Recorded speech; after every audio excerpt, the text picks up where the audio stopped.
Привет, меня зовут Дима Демидов, я на данный момент маркетинг-директор в компании Citrus. До этого я работал в компании Сушия, и там я работал на протяжении 2 лет. Собственно, там и соприкоснулся с компанией Blender.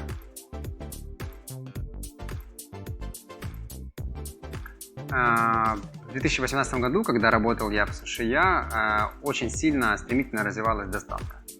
Доставка еды, на рынок заходил Glovo, Uber Eats в тот момент, и только развивалась ракета. Соответственно, мы для себя понимали, что мы должны быть на передовой, поскольку Сушия — это наибольшая национальная сеть на тот момент была в Украине, я акцентирую внимание, национальная.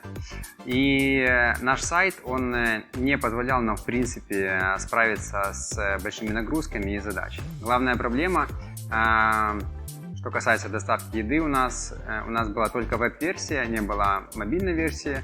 Конечно, это было недопустимо. И все любые доработки, которые мы хотели сделать на сайте, не делались корректно и быстро. Почему? Потому что на текущем сайте, который у нас был, не было документации, соответственно, сами разработчики, которые сопровождали проект на аутсорсе, не знали, к чему приведет то или иное изменение на сайте. Мы понимали, что сайт нужно развивать, и, в принципе, e-com нужно развивать.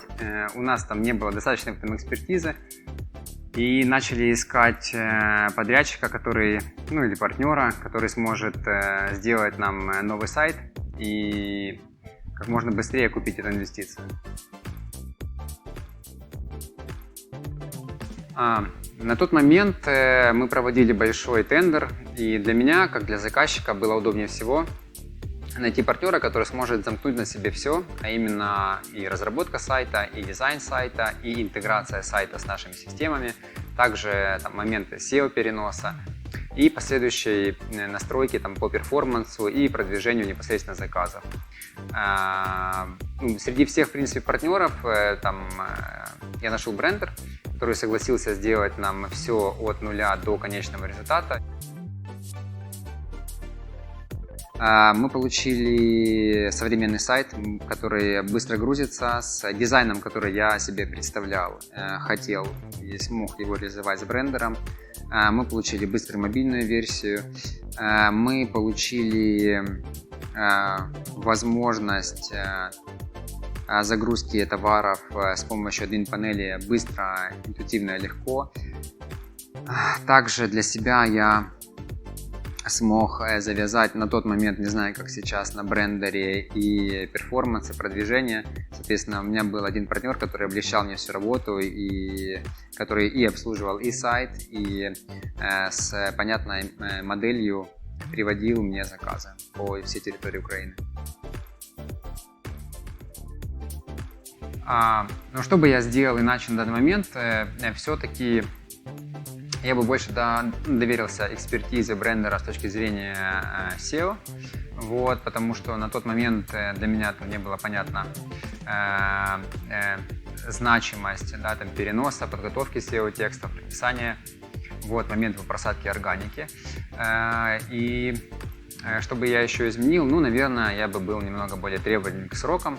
Конечно, все проекты, которые совершаются в цифре, так или иначе могут задерживаться. Для бизнеса это очень болезненно. Наш проект задержался на 1,5 месяца. Конечно, не критично, но я бы хотел предусмотреть этот момент сейчас. Какие на данный момент планы в Сушия я уже не могу сказать. Сейчас я работаю в компании Citrus, и вся абсолютно разработка находится у нас внутри, большой департамент. Сейчас я могу оценить все плюсы и минусы. И, наверное, для бизнеса небольшого размера, для среднего бизнеса я точно не посоветую открывать свой внутренний отдел либо департамент разработки, а лучше довериться внешней экспертизе. Почему? Потому что бизнес сможет так контролировать лучше, сможет осуществлять оплату только после сделанных работ.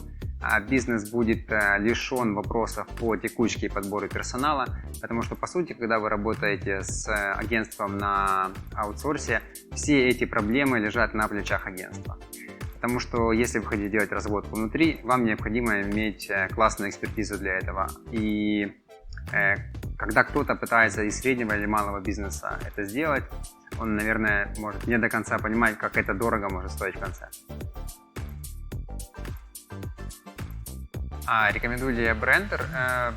Безусловно, могу сказать одно, что маленькому бизнесу и среднему бизнесу будет точно не рентабельно, очень дорого и тяжело растить внутри себя IT-экспертизу, разработку и следить за текучкой.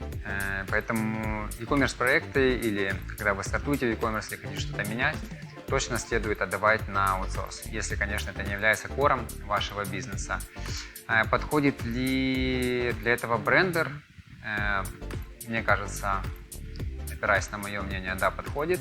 При этом он подходит в лучшей форме, если давать брендеру не только разработку, а давать ему интеграцию и последующий перформанс, когда компания сможет отвечать за все, отвечать результатам, и при этом, чтобы брендер коммитился на результат, который сделает. Тогда они будут максимально успешны.